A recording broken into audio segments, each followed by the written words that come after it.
وہ صبح سرد اور ظالم تھی، خاموش اور بے حس۔ آج کمرہ عدالت میں بیٹھے فارس غازی نے سیاہ پینٹ کے اوپر گرے شرٹ اور سیاہ کوٹ پہن رکھا تھا۔ تازہ شیو، ذرا بڑھے بال گیلے کر کے پیچھے کو بنائے، وہ سنجیدہ مگر مطمئن نظر آ رہا تھا۔ ساتھ بیٹھی سیاہ کوٹ اور گنگریالے بالوں والی زمر کا چہرہ زرد تھا۔ اتنے ہفتوں کی انتھک محنت اور ذہنی دباؤ نے اسے اپنی صحت کی طرف سے غافل کر رکھا تھا۔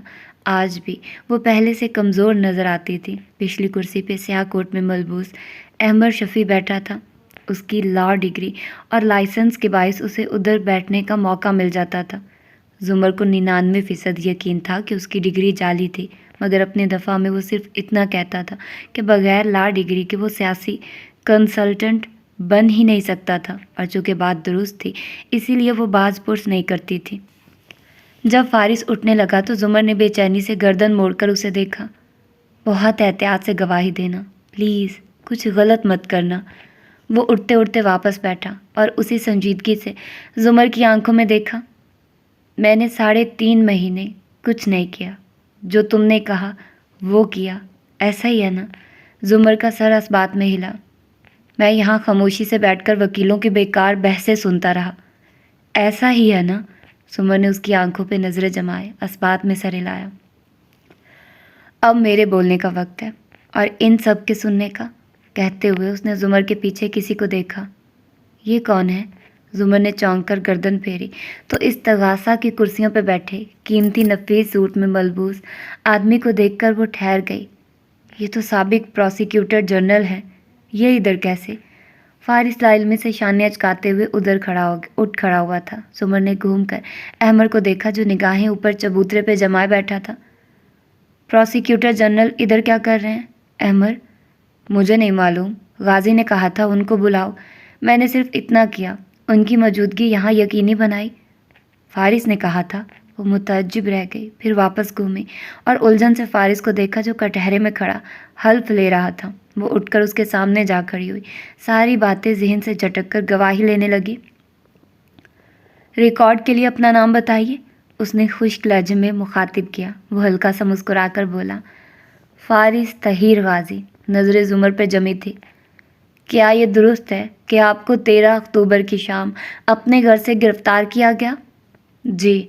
وہ اب اس سے چند روٹین کے سوالات کر رہی تھی اور وہ مختصر جواب دے رہا تھا۔ آخر میں اس نے پوچھا، کیا آپ حلفیہ کہتے ہیں کہ آپ کا قمرالدین چودھری کے قتل سے کوئی تعلق نہیں ہے؟ جی ہاں، میں نے یہ قتل اور اغوا نہیں کیا، میں بے گناہ ہوں۔ زمر مڑی اور پروسیکیوٹر کو یور وٹنس کہہ کر مخاطب کرتی اپنی کرسی پہ آ بیٹھی۔ پروسیکیوٹر لبوں پہ معنی خیز مسکراہٹ سجائے اس کے سامنے جا کھڑا ہوا۔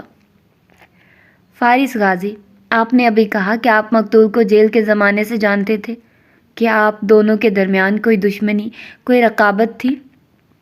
مجھے یاد نہیں۔ کٹہرے پہ ہاتھ رکھ کے کھڑے وہ پروسیکیوٹر کی آنکھوں میں آنکھیں ڈالے پرسکون سی مسکراہٹ کے ساتھ بولا تھا، کیا آپ کو یہ یاد ہے کہ آپ نے قمرالدین چودھری کو پیٹا تھا؟ I don't recall. پروسیکیوٹر نے مسکرا کر سر جھٹکا۔ کیا قمرالدین کے جیل سے چھوٹنے کے بعد آپ کا اس سے کوئی جھگڑا ہوا تھا؟ مجھے یاد نہیں۔ آپ 28 اور 29 اگست کی درمیانی رات کہاں تھے؟ میں رات 9 بجے گھر آ گیا تھا اور اگلی صبح 7:30 بجے گھر سے نکلا تھا۔ زمر نے بے اختیار اسے دیکھا۔ وہ محتاط الفاظ کا چناؤ کر رہا تھا۔ گردن موڑ کر اس نے پروسیکیوٹر جنرل کو دیکھا۔ وہ انگوٹھے کے ناخن سے انگشت شہادت کا ناخن رگڑتے توجہ سے اس کو دیکھ رہے تھے۔ کیا آپ پوری رات گھر پہ رہے تھے؟ پروسیکیوٹر نے وہ سوال پوچھا جس کا زمر کو دھڑکا تھا۔ کمرہ عدالت میں چند ثانیہ کے لیے سناٹا چھا گیا۔ پھر فارس طاہر غازی نے اٹھی گردن اور سنجیدہ چہرے کے ساتھ کہا، نہیں۔ زمر کا دل لمحے بھر کے لیے رکا۔ احمر بے اختیار سیدھا ہو کر بیٹھا۔ پروسیکیوٹر بھی 2 قدم مزید قریب آیا۔ تو آپ اس رات کہیں جا کر واپس آئے تھے؟ پروسیکیوٹر کو مجھے یاد نہیں کی توقع تھی۔ وہ خود بھی حیران ہوا تھا۔ میں 11 بجے گھر سے نکلا تھا اور صبح 5 بجے واپس آ گیا تھا۔ زمر نے بے اختیار سر دونوں ہاتھوں میں گرا دیا۔ آپ 11 سے 5 کے دوران کدھر گئے تھے؟ فارس نے ایک علاقے کا نام لیا جو ڈاکٹر ایمن کے ہسپتال کے قریب تھا۔ یہ علاقہ قمر الدین کے قتل کی جگہ سے کافی دور ہے۔ میں پوری رات اسی علاقے میں تھا، وہ پرسکون سا کہہ رہا تھا۔ سمر کو نہیں سمجھ آئی وہ کس بات پہ اعتراض کرے۔ اس کا گواہ اپنے ہی خلاف ہاسٹائل وٹنس بن رہا تھا۔ اور آپ وہاں کس جگہ تھے؟ وہ لمحے بھر کو رکا۔ میں ایک عمارت میں گیا تھا۔ اور کیا وہ کوئی خالی عمارت تھی؟ کوئی زیر تعمیر ہسپتال، کوئی فیکٹری جہاں آپ کی ایلیبائی ثابت کرنے کے لیے ایک شخص بھی ہو؟ پروسیکیوٹر کے لبوں پہ استزائیہ مسکراہٹ بکھری۔ وہاں 32 لوگ تھے جنہوں نے مجھے ادھر دیکھا پوری رات۔ میرے پاس 32 ایلیبائیز ہیں۔ جہاں پروسیکیوٹر لمحے بھر کے لیے لاجواب ہوا، وہاں زمر نے چونک کر سر اٹھا کر اسے دیکھا۔ وہ اسی طرح پرسکون کھڑا تھا۔ پروسیکیوٹر جنرل نے کراہ کر آنکھیں میچی۔ 32 لوگ؟ پروسیکیوٹر قدرے ہکلا کر سنبھلا۔ یہ کون سی جگہ تھی؟ یہ ایک میٹنگ پلیس ہے، ملاقات کی جگہ۔ بور ہوئے لوگ ادھر جاتے ہیں۔ اور آپ ادھر کیوں گئے تھے؟ میں کافی پینے گیا تھا، وہ تازہ دم سی مسکراہٹ کے ساتھ بولا۔ پروسیکیوٹر کو سمجھنے میں چند لمحے لگے۔ آپ کا مطلب ہے یہ کوئی بار یا کلب جیسی جگہ ہے؟ جی۔ تو وہاں لڑکیاں بھی ہوں گی؟ پروسیکیوٹر نے اب کے مسکرا کر زمر کو دیکھا۔ کیا آپ کسی لڑکی کے ساتھ تھے؟ وہاں لڑکیاں نہیں ہوتی، صرف مرد ہوتے ہیں، وہ الفاظ توڑ توڑ کر بولا تھا۔ لمحے بھر کو کمرہ عدالت میں خاموشی چھا گئی۔ سمر کو اپنے کانوں سے دھواں نکلتا محسوس ہوا۔ نچلا لب دانتوں تلے دبائے وہ بالکل سن سی فارس کو دیکھ رہی تھی۔ اچھا، آئی سی، سو آپ اس کلب میں تھے پوری رات؟ پروسیکیوٹر صاحب، وہاں 32 لوگ، 32 مرد اس رات موجود تھے۔ کلب کی لابی کی CCTV فوٹیج میں میرے آگے پیچھے داخل ہونے والے 32 لوگوں کے چہرے بھی نظر آ رہے ہیں۔ کچھ کے تو نام بھی مجھے یاد ہیں، جو کولمبیا سے پڑھ کر آیا ہے اور ایک بڑے سرکاری عہدیدار کا بیٹا ہے۔ وہ بار کاؤنٹر پہ میرے ساتھ ہی بیٹھا تھا۔ اس کا بازو فریکچر ہوا تھا اور سمر نے بے اختیار گردن موڑ کر پروسیکیوٹر جنرل کو دیکھا، جن کی نظریں فارس غازی پہ گڑی تھی اور کان سرخ تھے۔ ادھر وہ پرسکون سا کہہ رہا تھا۔ جج صاحب ایک دم چونک کر فارس کو دیکھنے لگے تھے۔ آپ پروسیکیوٹر صاحب، ان 32 لوگوں کو سب فیونا کریں، کورٹ بلائیے اور میری ایلیبائی کی تصدیق کر لیں۔ میں آپ کو ان کے نام دینے کے لیے تیار ہوں۔ آپ نے مجھے گرفتار ہی ان لوگوں کے ناموں کے لیے کیا ہے نا؟ تو مجھ سے نام پوچھیے۔ سادگی سے جج صاحب کی طرف دیکھا۔ بالکل، آپ ان کے ناموں کی فہرست عدالت میں جمع کروائیے۔ عدالت ان کو باری باری طلب کر کے سوال جواب کر لے گی۔ پروسیکیوٹر کا اعتماد واپس آنے لگا۔ یور آنر، وہ ایک دم کھڑی ہوئی۔ اب کچھ اسے سمجھ میں آنے لگا تھا۔ فارس غازی ان لوگوں کی فہرست عدالت کے حوالے نہیں کر سکتا، کیونکہ وہ عزت دار لوگ ہیں۔ اگر ان کو سب فیونا کیا گیا تو یہ ان کی توہین ہوگی، جیسے ایک سابقہ سرکاری آفیسر کا بیٹا جس کا بازو فریکچر ہوا تھا، وہ جج بننے جا رہا ہے۔ اس گواہی سے اس کا کیریئر متاثر ہوگا، وہ جلدی کہہ رہی تھی۔ پروسیکیوٹر نے جھلا کر اسے دیکھا تھا۔ یور آنر، اگر دفعہ کو ملزم کی ایلیبائی ثابت کرنی ہے تو ان کو وہ فہرست عدالت کے حوالے کرنی ہوگی۔ شور، میں تو تیار ہوں دینے کے لیے۔ اسی فہرست کے لیے تو آپ نے مجھے گرفتار کروایا ہے، وہ پرتپش مسکراہٹ کے ساتھ بولا تھا۔ پروسیکیوٹر نے اب کے الجھ کر اسے دیکھا۔ کون سی فہرست؟ آپ کو اس لیے گرفتار کیا گیا ہے کیونکہ آپ نے قمر الدین کا قتل کیا ہے۔ جج صاحب چونک جانے کے انداز میں باری باری کبھی فارس کو دیکھتے، کبھی پیچھے بیٹھے سابق PG کو۔ کیا آپ ایک بھی ثبوت لا سکے ہیں اپنے الزام کے حق میں؟ وہ سرخ پڑتے چہرے کے ساتھ بے بسی بھرے غصے سے کہہ رہی تھی۔ فارس غازی بے گناہ ہے۔ کیا اس کے 4 سال ضائع کر کے لوگ خوش نہیں ہوئے جو اس کو ایک دفعہ پھر قید کی طرف دھکیلا جا رہا ہے؟ وہ اپنا بیان دے چکا ہے۔ یہ کیس آف 2 ورژنز ہے۔ وہ اس رات قتل کی جگہ سے بہت دور تھا۔ ہمارے پاس 32 گواہ ہیں، لیکن ان کے نام پروسیکیوشن کے حوالے کرنے کا مطلب یہ ہے کہ ہم پبلک پروسیکیوشن آفس کو سابق افسروں کے بارے میں انتقامی کارروائیاں کرنے کا اختیار دے دیں۔ پہلی دفعہ پروسیکیوٹر چونکا، مڑ کر تماشائیوں کی طرف بیٹھے سابق پی جی کو دیکھا جو سرخ چہرے کے ساتھ بیٹھے تھے۔ لمحے بھر کے لیے پروسیکیوٹر کو اپنا دماغ گھومتا ہوا محسوس ہوا۔ 1 منٹ مسز زمر۔ نہیں جناب عالی، اب وہ وقت آ گیا ہے جب ہم فارس غازی کو اکیلا چھوڑ دیں، اسے اس کی زندگی جینے دیں اور اس کے اوپر یہ جھوٹے مقدمات ختم کریں۔ اس کا سر درد سے پھٹ رہا تھا اور آواز غصے سے پھٹ رہی تھی۔ Your owner, Mrs Zamar case کا رخ دوسری طرف موڑ رہی ہیں، یہ غلط بات کہہ رہی ہیں۔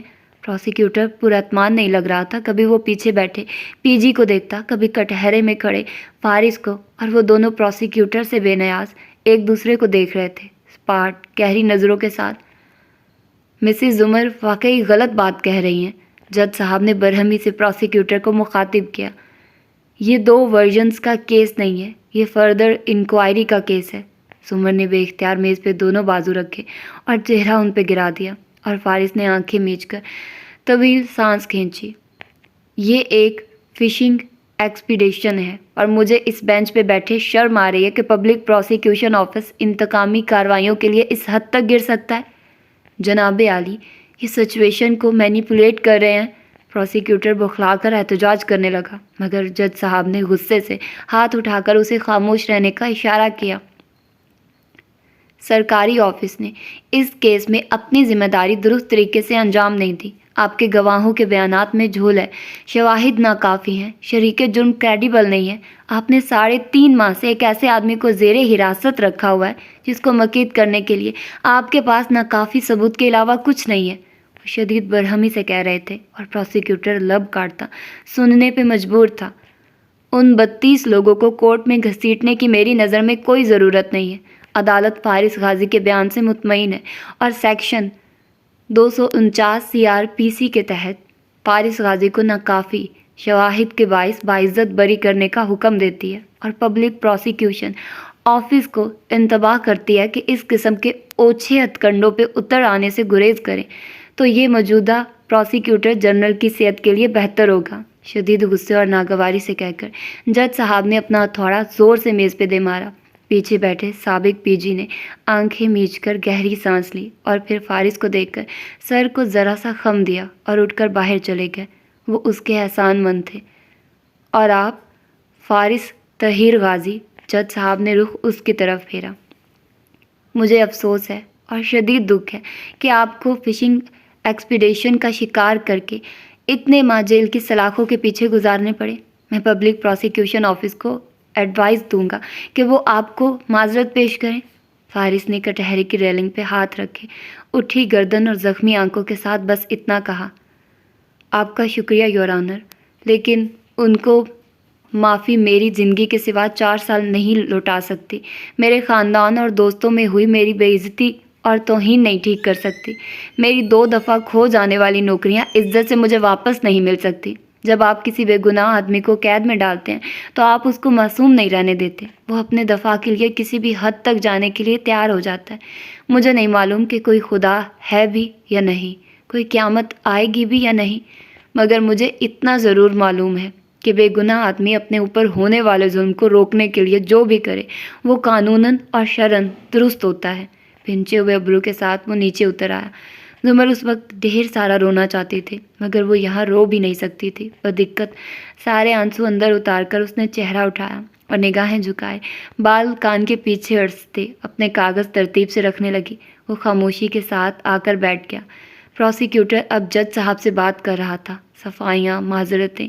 زمر نے نگاہیں جھکائے کاغذ پہ لکھا، تم اس رات ہسپتال بھی گئے تھے یا نہیں؟ فارس نے قلم اٹھا کر اس کے نیچے لکھا، صرف 25 منٹ کے لیے گیا تھا۔ آپ کا کیا خیال ہے؟ میں اتنی گرمی میں پوری رات اسی جگہ بیٹھا رہا تھا۔ تم نے پہلے کیوں نہیں بتایا کہ اس رات تم کہیں اور تھے؟ آپ نے پوچھا ہی نہیں۔ سادگی سے لکھ کر کاغذ اس کے سامنے رکھ دیا۔ زمر کے تیوری چڑھ گئی۔ کاغذ پہ چند ہندسے لکھ کر اس کے سامنے ڈالا، یہ میری بقایا فیس ہے، وقت پہ ادا کرنا۔ خفگی سے سرگوشی کی تو فارس نے مسکرا کر اسے دیکھا، مجھے ریسیو کرنے نہیں آؤ گی؟ ٹیکسی کر کے آ جانا۔ وہ رخ موڑے سنجیدگی سے جج صاحب کی طرف متوجہ تھی، اور ٹیکسی کا کرایہ اپنی گرل فرینڈ سے مانگ لینا۔ وہ اٹھ کر آگے چلی گئی اور وہ تکان بھری مسکراہٹ سے اسے دیکھتا رہا۔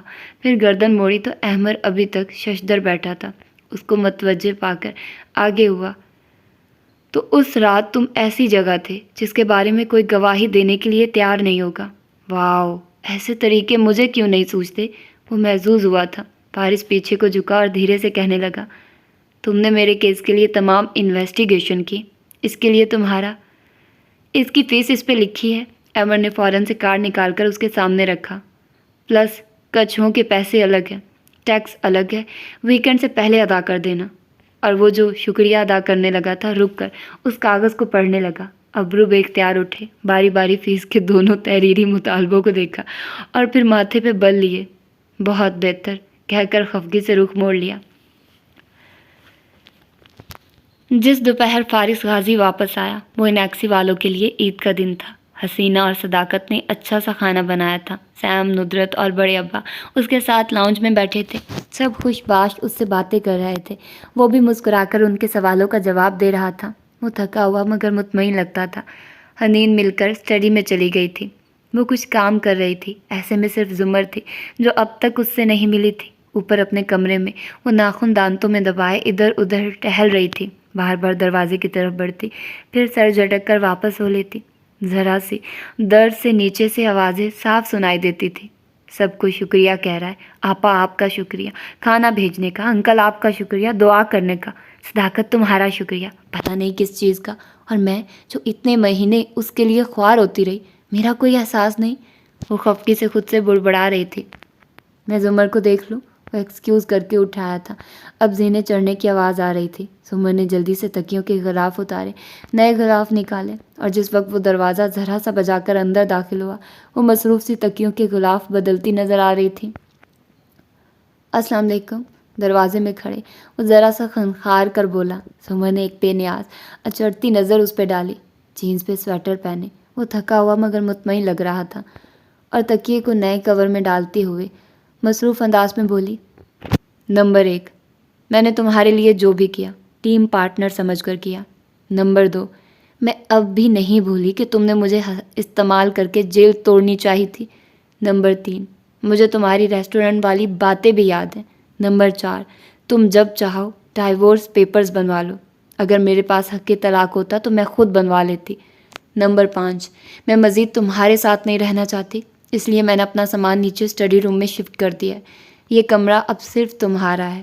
نمبر 6، ہم ٹیم کی طرح پہلے کی طرح کام کرتے رہیں گے، لیکن تمہاری بے گناہی معلوم ہونے کا یہ مطلب نہیں ہے کہ میں نے تمہیں معاف بھی کر دیا ہے۔ نمبر 7، الفاظ ٹوٹ گئے، لیکن کیونکہ وہ خاموشی سے قدم قدم چلتا اس کے پیچھے آ کر کھڑا ہو گیا تھا۔ اس کے دونوں ہاتھ اپنے ہاتھوں میں لے کر اسے اپنے کندھے سے لگایا اور تھوڑی اس کے کندھے پر جمائے آنکھیں بند کیے اس نے صرف اتنا کہا، شکریہ، میرے لیے لڑنے کا۔ چند ساعتیں اور گزری، چند لمحے اور سرکے۔ زمر جو بالکل منجمد ہو گئی تھی بامشکل گہری سانس لے کر بولی، نمبر 7، میں کل تمہارے خلاف ریسٹریننگ آرڈر فائل کروں گی، جس کے تحت تمہیں مجھ سے 10 فٹ دور رہنا ہوگا۔ اور اپنے ہاتھ چھڑائے فارس نے چہرہ اٹھایا، اسے کونھی سے تھامے اپنے سامنے کیا اور قدرے تعجب سے اسے دیکھا۔ تم کل یہ آرڈر فائل کرو گی؟ واقعی؟ بالکل، گردن کڑا کر بولی، مگر اس کی آنکھوں میں دیکھنا، اف، مگر کل تو چھٹی ہے۔ میرا مطلب تھا پرسوں، تلملا کر بولی اور کونھی چھڑا کر دروازے کی طرف بڑھ گئی۔ اچھا کمرہ مت چھوڑو، ہم بیٹھ کر اس بارے میں بات کر لیتے ہیں، وہ پیچھے سے بولا تھا تھکان سے مسکرا کر۔ نمبر 8، میرا فیصلہ حتمی ہے، بظاہر خشک لہجے میں کہہ کر وہ دروازہ کھول کر باہر نکل گئی۔ سیڑھیاں اترتے اس کے کانوں سے دھوئیں نکل رہے تھے۔ بامشکل چہرے کو نارمل رکھے وہ اسٹڈی میں آئی تو اندر نقشہ بدلا ہوا تھا۔ ایک صوفہ کم بیڈ جو فی الحال کھلا ہوا تھا اور اس کی اونچائی 2 میٹرس جتنی ہی تھی، پر حنین لیپ ٹاپ لیے بیٹھی تھی۔ اندر سفید فلیش لگی تھی اور حنا یکٹک اسے دیکھ رہی تھی۔ کیا بنا؟ زمر فوراً اس کے قریب آئی۔ میں نے اس فلیش ڈرائیو کے پروگرام کو ڈیکرپٹ کر لیا ہے اور وہ کھل گئی ہے۔ زمر کو آگے پیچھے کی ہر شے بھول گئی، دلو دماغ میں جیسے سکون سا اتر آیا۔ اوہ ریلی؟ وہ خوشی سے کہتی اس کے ساتھ آ کر بیٹھی اور اسکرین کو دیکھا۔ کیا نکلا اس میں سے؟ حنین ابھی تک شل تھی۔ میں نے اتنے مہینے لگائے، اتنا وقت برباد کیا، صرف ایلسا اور آنا کے لیے؟ کیا؟ حنین نے اسکرین کا رخ اس کی طرف پھیرا۔ اس فلیش ڈرائیو میں سوائے فروزن فلم کے کچھ بھی نہیں ہے۔ ہر طرح سے کھنگال چکی ہوں اسے، مگر یہ خالی ہے۔ یا تو بھائی نے اصل فلیش مجھے نہیں دی، یا اس نے غلط فولڈر کاپی کیا تھا۔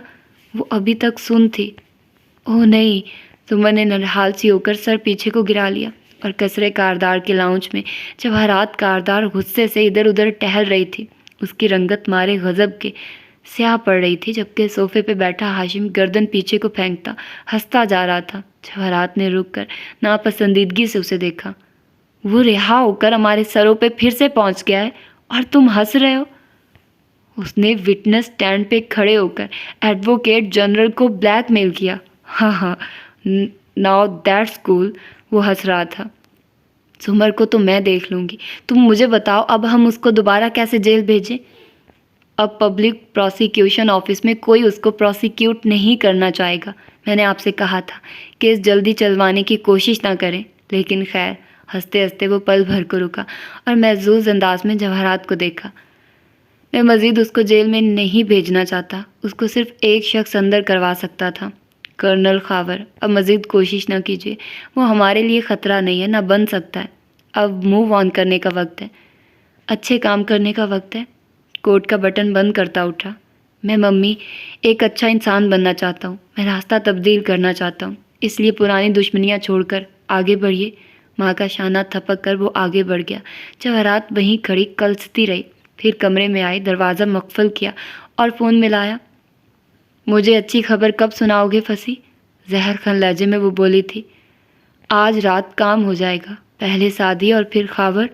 سن کر اس نے موبائل پرہیں ڈالا اور سنگھار میز کے قد آور آئینے کے سامنے آ کھڑی ہوئی۔ سفید اور سرخ لمبے گاؤن میں ملبوس وہ بے حد خوبصورت لگ رہی تھی، مگر چہرے پہ چھایا غیظ و غضب اس کے حسن کو گہنا رہا تھا۔ شراریں پھوٹتی آنکھوں سے آئینے کو دیکھتے اس نے گردن میں پہنی موتیے کی مالا نوچ ڈالی۔ تڑ تڑ تڑ سفید چکنے چکنے موتی ٹوٹ ٹوٹ کر فرش پہ گرنے لگے۔ اوپر اپنے کمرے میں بستر پہ سستی سے نیم دراز پیروں کی کینچی بنائے نوشیروان کھٹا کھٹ موبائل پہ ٹائپ کیے جا رہا تھا۔ بال بنے تھے اور لباس سے لگتا تھا کہ ابھی آفس سے لوٹا ہے۔ آنکھوں میں ازلی بیزاری کی جگہ مصروف سا تاثر تھا، گویا گفتگو میں بہت منہمک ہو۔ بھائی شادی کرنے جا رہا ہے، اسکرین پہ الفاظ ابھر رہے تھے۔ دوسری طرف سے علیسا کا جواب چمکا۔ یہی بتانے کے لیے اتنی صبح ٹیکسٹ کر رہے ہو؟ کیا تمہیں ذرا بھی دلچسپی نہیں سننے میں کہ وہ کس سے شادی کرنے جا رہا ہے؟ تم بتا دو۔ آبدار عبید سے، وہ ہماری یونی میں تھی، مجھے شدید ناپسند ہے وہ۔ بھائی کو وہی لوگ پسند آئے ہیں جو مجھے شدید ناپسند ہوتے ہیں۔ لکھتے ہوئے ابرو بھیج گئے اور آنکھوں میں خفگی ہو آئی۔ اچھا وہی جس کو تم یونی میں تنگ کرتے تھے اور پھر ہاشم نے تمہیں پٹوایا تھا؟ وہ محظوظ ہوئی تھی۔ لمحے بھر کو نوشیروان کاردار منجمد ہو گیا، جیسے سارا خون جم گیا ہو، ہڈیاں برف کی ہو گئی ہوں۔ کون ہاشم؟ اور تمہیں کیسے پتا؟ اس کے ذہن میں پہلا خیال یہ آیا تھا کہ آبی کے منگیتر کا نام بھی شاید ہاشم ہو۔ کیا تمہارے بھائی نے تمہیں نہیں بتایا کہ میں نے اورنگزیب صاحب کا اکاؤنٹ اپنے پاس میرر کر رکھا تھا؟ ان کی ساری ای میلز میں پڑھا کرتی تھی۔ مجھے یاد ہے ہاشم نے ان کو میل کر کے بتایا تھا کہ تم اس کے دوست کی بیٹی کو تنگ کر رہے تھے، اسی لیے اس نے اپنے کسی بندے کے ذریعے تمہیں پٹوایا تھا۔ شاید اس کو یہ بھی کہا تھا کہ وہ خود کو اس لڑکی کا شوہر یا منگیتر ظاہر کرے۔ وہ رکی۔ کیا تمہیں نہیں معلوم تھا؟ نوشیروان کے چہرے کا رنگ یوں نچڑ گیا جیسے سینے میں گھاؤ لگا کر کسی نے سارا خون نکال لیا۔ بے جان ہوتے ہاتھوں سے اس نے موبائل فون وہیں لحاف پہ گرا دیا اور سر اٹھا کر خالی خالی شل ششدر نظروں سے سامنے دیکھا، جہاں سنگار میز کا آئینہ اس کا زرد چہرہ منعکس کر رہا تھا۔ اس کی ساری دنیا زمین بوس ہو گئی تھی۔ کرنل خاور اپنے کمرہ سجن میں زمین پہ اکڑو بیٹھا تھا، نگاہیں دور خلا میں جمی تھی اور وہ کسی گہری سوچ میں گم دکھائی دیتا تھا۔ آنکھوں کے گرد لگے زخم اب منمل ہو چکے تھے، صحت بھی بہتر تھی۔ ایسے میں دروازہ کھلنے کی آواز سے وہ چونکا اور چہرہ اٹھایا۔ گار کھانے کی ٹرے لایا اور نیچے میز پہ رکھی۔ خاور کی نگاہیں ادھ کھلے دروازے کے پار گئی، وہاں ایک اور گارڈ نظر آ رہا تھا۔ خاور کی آنکھیں پرسوچ انداز میں سکڑی۔ تمہاری اور اس کی تو صبح ڈیوٹی ہوتی ہے، تم لوگ اس وقت کیا کر رہے ہو؟ اور رات والے گارڈز کہاں ہیں؟ اس کا ماتھا ٹھنکا۔ گارڈ نے ایک نظر اس پہ ڈالی، گہری خاموش نظر، اور مڑ گیا۔ خاور تیزی سے اٹھ کر اس کے پیچھے آیا۔ مجھے سعدی یوسف کے کمرے میں جانا ہے، ابھی اسی وقت۔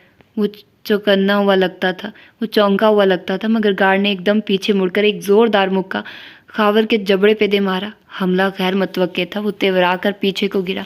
اسی اثنا میں وہ دروازہ آگے سے بند کر چکا تھا۔ خاور وحشیانہ انداز میں دروازہ پیٹنے لگا۔ اگر تم نے اسے مارا تو میں تمہیں نہیں چھوڑوں گا، تم اس کو نہیں مار سکتے، اس کو ابھی نہیں مرنا۔ سعدی یوسف کے کمرے تک کی آوازیں سنائی نہیں دے رہی تھی۔ وہ اسٹڈی ٹیبل پہ بیٹھا، کاغذ سامنے رکھے سنہری قلم سے لکھتا جا رہا تھا۔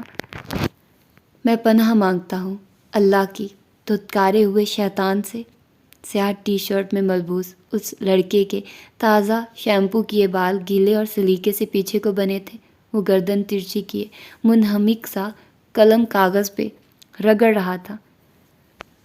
قرآن میں بہت سے واقعات آپ پھیر پھیر کر لاتے ہیں اللہ تعالیٰ، ان کو دہراتے ہیں۔ ہر دفعہ دہرانے کا مقصد مختلف ہوتا ہے۔ جیسے سورہ النمل میں جتنے بھی واقعات ہیں ان میں ایک قدر مشترک ہے۔ ویسے تو بہت سے اقدار مشترک ہوں گی مگر میں محدود سوچ اور محدود علم کا آدمی ہوں، اتنا غور و فکر کر پاؤں گا جتنی میری ذہنی وسعت ہے۔ سو میں کہہ رہا تھا اللہ کہ اب تک جتنے واقعات پہ غور و فکر کیا ہے میں نے، ان سب میں ایک اکائی ہے جو پورے سسٹم کے خلاف کھڑی ہے۔ پہلے موسیٰ علیہ السلام کا واقعہ، ایک موسیٰ اور سامنے فرعون اور اس کے لاؤ لشکر، پھر سلیمان اور ان کے سامنے ایک پورا سسٹم جس کو وہ کنٹرول کیے ہوئے ہیں، پھر ایک سلیمان علیہ السلام اور ان کے سامنے ملکہ سبا اور اس کے سردار و سلطنت، دوسری جانب ایک ملکہ سبا اور سامنے سلیمان علیہ السلام اور ان کے لاؤ لشکر، ایک ہدہد جو پورے لشکر کے سامنے اکیلا کھڑا اپنی صفائی دے رہا ہے، پھر ایک شعیب علیہ السلام اور ان کے سامنے پوری کافر قوم۔ لیکن اگر غور کرو تو سورہ کا نام النمل ہے، چونٹیاں۔ کوئی بھی یہاں اکیلا ہو کر بھی اکیلا نہیں ہے۔ موسیٰ علیہ السلام کے ساتھ ان کے بھائی اور ان کی قوم ہے، سلیمان علیہ السلام کے ساتھ ان کے لوگ ہیں، ملکہ بھی اپنے سرداروں کے ساتھ ہے، شعیب علیہ السلام بھی اپنی قوم کی ایلیٹ سے تعلق رکھتے تھے اور ان کے بھی وارث تھے جن سے ان کے خلاف قتل کی سازش کرنے والے ڈرتے تھے۔ انسان کو بڑے بڑے کام کرتے وقت یہ نہیں سوچنا چاہیے کہ مجھ اکیلے سے یہ سب کر لیا، میں اکیلا ایک سیلف میڈ آدمی ہوں، بلکہ نہیں، بہت سے لوگ خاموش چونٹیوں جیسے لوگ ہوں گے جنہوں نے آپ کا ساتھ دیا ہوگا۔ ان کو بھولنا نہیں چاہیے۔ جو بندوں کا شکر نہیں کرتا اور رب کا شکر نہیں کرتا۔ باہر کچن میں وہیں گارڈ خاموشی سے ٹرے میں پلیٹ رکھ رہا تھا، چمچ کانٹا سب برابر کیا، نیپکن سجایا، گلاس رکھا، اور نجات دی ہم نے ان لوگوں کو جو ایمان لائے اور جو ڈرتے رہے۔ اور لوط کو جب اس نے فرمایا اپنی قوم سے، کیا تم ارتکاب کرتے ہو فحشا کا، حالانکہ تم دیکھتے ہو فحشا؟ تیز تیز لکھتے اس معصوم لڑکے نے گہری سانس لی۔ اس لفظ کے ساتھ ذہن میں عموماً ان کاموں کا خیال آتا ہے جو بدکاری سے جڑے ہوتے ہیں۔ وہ تو فحشا ہوتے ہی ہیں مگر اس لفظ کا مطلب زیادہ وسیع ہے۔ فحشا ہر اس گناہ کو کہتے ہیں جو کھلم کھلا سر عام کیا جائے، چاہے وہ بدکاری ہو، عمل قوم لوط ہو، سوتیلی ماں سے شادی ہو، یا دن دہاڑے ہونے والی قتل اور رہزنی کی وارداتیں ہوں۔ قوم لوط مسافروں کو لوٹتے تھے اور ان کا فحش عمل اس کے علاوہ ہے۔ لوط علیہ السلام ان کو کہتے ہیں کہ تبصرون، تم دیکھتے ہو۔ یہاں نظر نہیں آیا، نظر یعنی آنکھ سے دیکھنا، یہاں بصر کہا گیا ہے۔ بصر یعنی دل سے دیکھنا، بصیرت رکھنا، سمجھ رکھنا۔ تو کھلم کھلا برائیوں کو سمجھنے والے لوگ جو پھر بھی ان کی مخالفت نہ کریں، وہ بھی قوم لوط جیسے ہی ہوئے نا۔ آج کل کھلم کھلا گناہ کرنے کو بولڈنس کہا جاتا ہے، خود اعتمادی کہا جاتا ہے۔ بھلے ہمارے بچے بڑوں کے ساتھ بدتمیزی سے بات کر رہے ہوں، کھلم کھلا بے ادبی ہو رہی ہو، ماں باپ خوش ہو رہے ہوتے ہیں کہ بچہ کانفیڈنٹ ہے، بولڈ ہے۔ کچن میں میری اب پیالے میں سوپ ڈال رہی تھی۔ گارڈ منتظر سا کھڑا تھا۔ کہا لوط علیہ السلام نے، کیا تم آتے ہو مردوں کے پاس شہود کے لیے عورتوں کو چھوڑ کر؟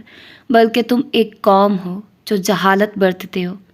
مگر اللہ تعالیٰ وہ زخمی مسکراہٹ کے ساتھ لکھتا جا رہا تھا، آج کل یہ گناہ اتنا عام ہو گیا ہے کہ اب ہمارے بچے اس کو بہت لائٹ لینے لگے ہیں۔ قوانین پاس کروا کر، بایولوجیکل وجوہات بیان کر کے یہ بات لوگوں کے ذہنوں میں بٹھائی جا رہی ہے کہ کچھ لوگ ایسے ہی ہوتے ہیں، تو ان کو برداشت کرے، درگزر کرے۔ تو پھر لوط علیہ السلام نے برداشت کیوں نہیں کیا؟ کائنات میں کسی نے یہ گناہ پہلے نہیں کیا تھا، یہ اسی قوم سے شروع ہوا تھا۔ آج لوگ اس کو برداشت، روشن خیالی اور ترقی پسندی کی علامت قرار دیتے ہیں۔ ہمارے والد لوط علیہ السلام نے اس کو جہالت قرار دیا تھا۔ ٹرے میں میری نے گرم گرم چاولوں کی پلیٹ رکھی، ساتھ میں چکن گریوی، پانی گلاس میں انڈیلا، اور ٹرے اٹھانے لگی تو گارڈ آگے بڑھا۔ میں اسے کھانا دوں گا، یہ مسز کاردار کا حکم ہے۔ میری کی آنکھوں میں تعجب بھر آیا، مگر خاموش رہو۔ اسے گھور کر ٹرے اٹھا لی اور آگے بڑھ گیا۔ میری گو سی کھڑی رہ گئی۔ تو نہ تھا جواب اس کی قوم کا مگر یہ کہ نکال دو آل لوط علیہ السلام کو اپنی بستی سے، بے شک یہ وہ لوگ ہیں جو بہت پاک بنتے ہیں۔ دلچسپ بات یہ ہے اللہ کہ آج بھی سوشل میڈیا پہ اس ایشو پہ 3 طرح کے لوگ بولتے ہیں۔ ایک اس کو گناہ قرار دیتے ہیں، دوسرے اس کے حق میں فطری اور پرسنل چوائس ہونے کی دلالت کرتے ہیں، اور تیسرے لوگ اس عمل کے مخالفین کو نشانہ بناتے ہیں، کہتے ہیں یہ مخالفت کرنے والے خود فجر پڑھتے ہیں، 4 بیویوں سے آگے اسلام کا پتہ ہے ان کو، یہ خود کو اتنا پارسا کیوں ظاہر کرتے ہیں، پہلے خود کو دیکھے پھر نصیحت کرو، وغیرہ وغیرہ۔ یہ تیسرے لوگ بظاہر جتنا کہیں کہ ہم اس عمل کے کرنے والوں سے اتفاق نہیں کرتے مگر یہ ان کا ذاتی معاملہ ہے، وغیرہ وغیرہ۔ یہ لوگ بھی قوم لوط شمار ہوتے ہیں۔ اگر دائی کی بات نہیں مانی تو اس پہ پرسنل اٹیک کر دو۔ یہ طریقہ آج کا نہیں ہے۔ پتہ نہیں یہ نصیحت کرنے والا خود اندر سے کیا ہو۔ یہ فکرہ کہنا کوئی نئی بات نہیں ہے، یہ تو قوم لوط کا طریقہ ہے، جاہلوں کا طریقہ ہے۔ اور سورہ النمل ہے مبلغین کی، ظلم اور برائی کے خلاف کھڑے ہونے والے لوگوں کی جو نیوٹرل نہیں رہتے تھے۔ تو نجات دی ہم نے لوط علیہ السلام کو اور اس کے گھر والوں کو، سوائے اس کی بیوی کے، مقدر کر دیا ہم نے اس کو پیچھے رہ جانے والوں میں سے، اور برسائی ہم نے ان پہ بارش، تو بہت بری تھی بارش ڈرائے جانے والوں کی۔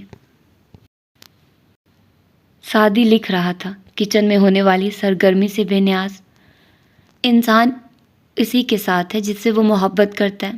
انجیل مقدس کے مطابق لوط علیہ السلام کی بیوی نے لوط علیہ السلام اور 2 بیٹیوں کے ہمراہ نکلتے ہوئے پیچھے مڑ کر دیکھا تھا، اور وہ نمک کا مجسمہ بن گئی، پتھرا گئی۔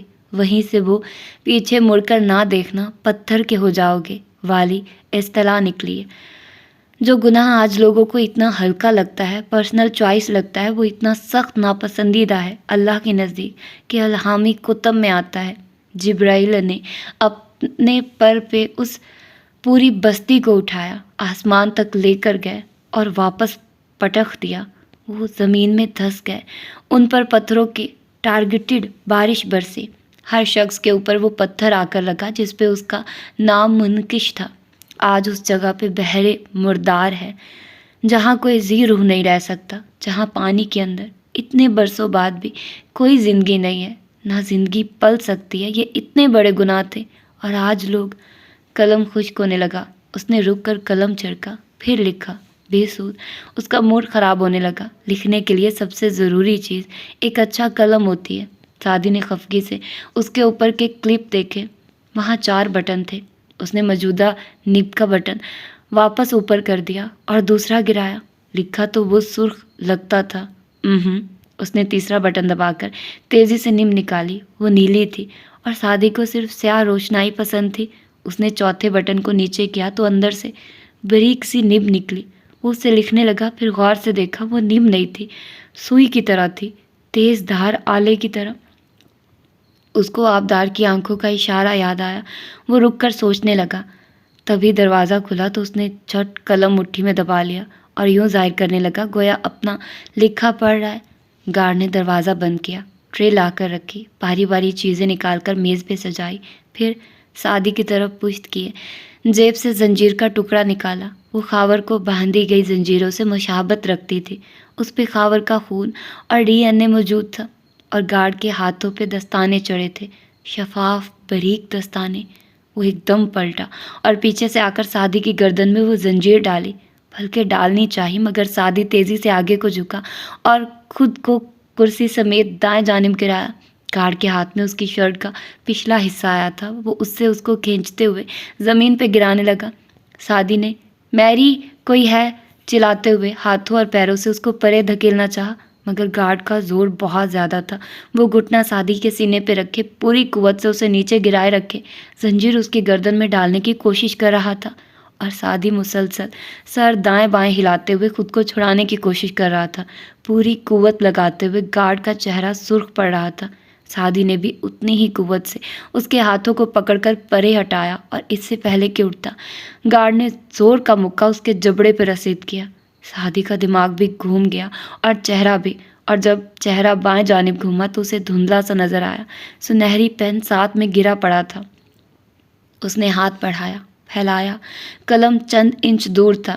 گارڈ نے اس کی گردن کے گرد زنجیر لپیٹی اور اسے کسنے لگا. سعدی کی انگلیوں نے قلم کو چھوا اور اگلے ہی لمحے اس نے قلم اٹھا کر گارڈ کے جسم کے اندر اتار دیا. دھندلی بصارت کے باعث سمجھ نہیں آئی کہ کدھر مارا مگر منظر ذرا واضح ہوا. گردن کی زنجیر ڈھیلی ہوئی تو دیکھا پین گارڈ کے ہاتھ کی پشت میں کھپ چکا تھا.